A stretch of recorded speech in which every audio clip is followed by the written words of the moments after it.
یو صحابیه ده ام خلاد د هغې نوم دی.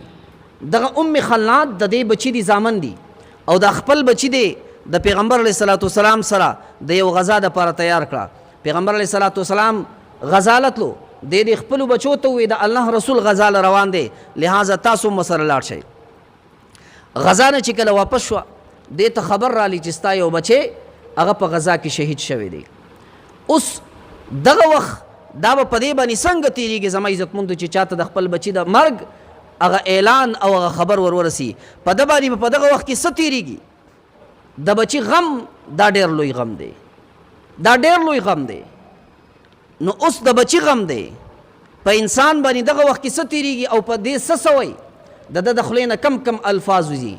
لیکن د پیغمبر علیه السلام د تربیت هغه اثر دی چې هغه د کور نه یې څادر او پړونه په سر کو او په داسې انداز باندې چې د یوې سترګې نه ماسیوا نور ټول وجود یې پټ دی. د پیغمبر علیه صلات وسلام نه معلومات کوي او کله چې به هم صحابو ته د هغو عادت بدو چې کله به هغوی ته د داسې یری خبر میلاو شو هغو به د پیغمبر علیه السلام مجلس راتلل، ځکه د پیغمبر علیه السلام مجلس هغه مجلس و چې صحابو ته به د هغې نه تسلي او اطمینان میلاوېدو. نو دا هم د خپل بچي د مرګ او د شهادت تا خبر چې کله واورېدو د پیغمبر علیه صلات وسلام مجلس له روانه شوه، لیکن لا ولې د خپلې پردې انتظام وکړو.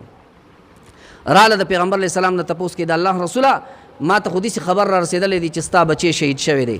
نبی علیه السلام ورته او بالکل ستا بچی شهید شوی دی. هغه ځای نه بیرته روانېږي، چاته په لاره کې تپوس وکړو، لوی غم درته در ورسېدو، لیکن بیا هم چې د کور نه راوتې سرتوره راونوتې لوپټه دې په ځان پسې رانخ کله لکه نن زما او ستا د زمانې زنانه چې څنګه کوي.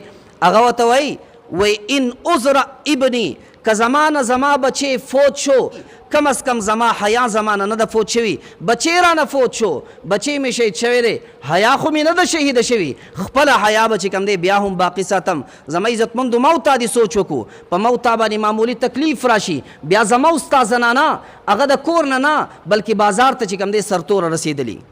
زما عزتمندو څه وجه ده د هغو سره د حیا چې کوم دی قدر و، زما او ستا سره چې کوم دی د خپل بچي قدر شته، د یوې روپۍ او د مال او متاع قدر شته، لیکن د هغه عظیم دولت زما عزتمندو چې کم انسان نه انسان جوړی چې هغې ته حیا ویلې کېږي د هغې قدر عزتمندو زما او ستا سره نشته.